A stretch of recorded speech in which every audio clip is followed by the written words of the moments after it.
Hey, Rideshare Commando here, and I promised you a video on building credit.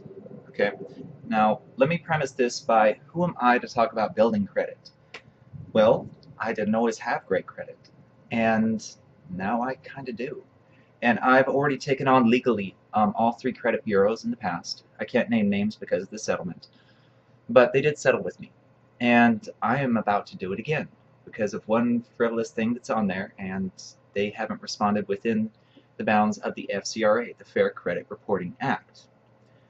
Now, it may not be today, but in the next couple days, there is going to be a link down below to the Fair Credit Reporting Act. You need to read it. So, here's my advice. All right, you're going to get the top three. So, number one, get yourself a prepaid credit card. I know that sounds horrible.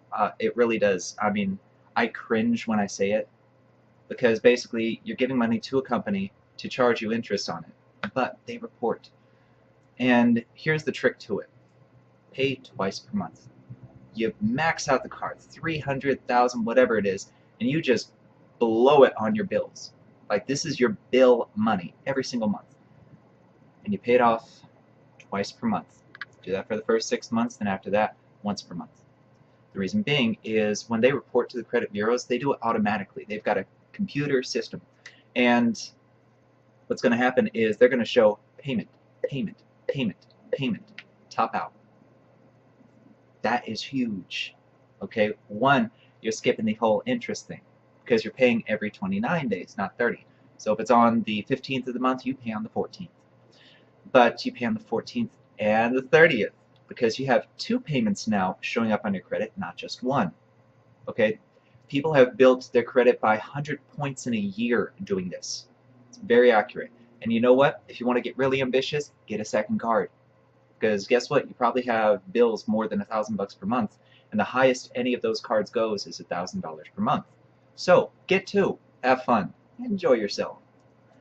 All right, this is a very, very, very quick way to and climb the ladder.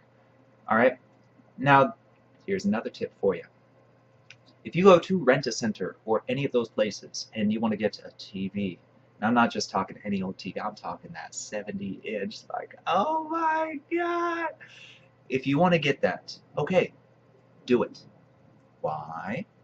Because one, you want to get an old used one. You don't want to get a brand new one because you can get a cheaper price. Same thing with like a PlayStation 4 or something like that. You want to keep it relatively low so that you have relatively low payments. But if you need to ask the manager ahead of time and say, hey, can I write you a letter of credit saying I paid this much and this much was paid on time, no late payments and so on.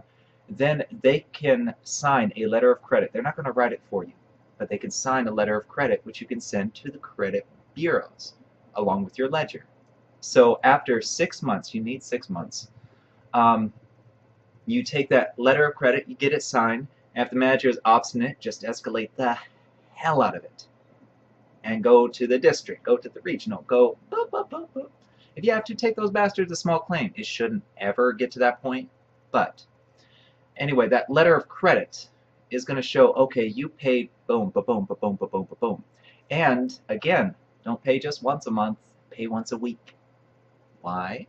Because that's going to show all these payments stacking up, and all those payments look good on you.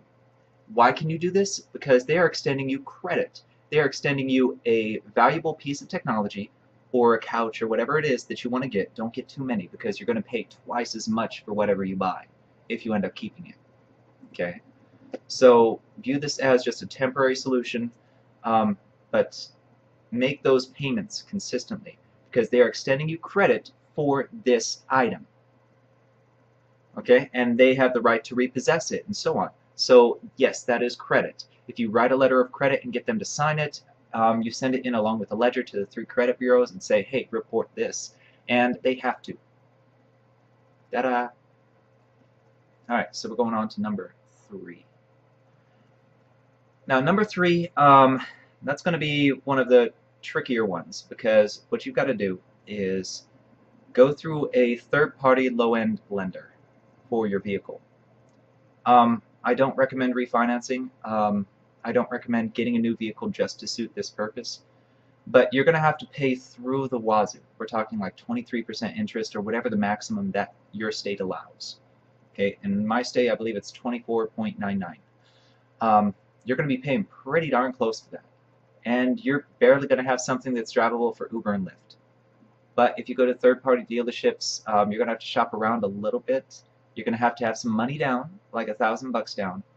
But you can get into something reliable, reasonable, and so on. That's your hold me through. Okay? Stay with it for 6 months. Then go to that same company, that same banking institution that you're with, and ask for a refi. If you paid on time for 6 months, then that shows a really stable payment history. If you follow the advice on this channel and you start earning a lot of money, then you have income leverage and you have proven payments. These are your top 3 ways to build your credit. Anyway, this is the Rideshare Commando. I'm not going to take your time any longer. Subscribe below, please do, and I will bring you more videos.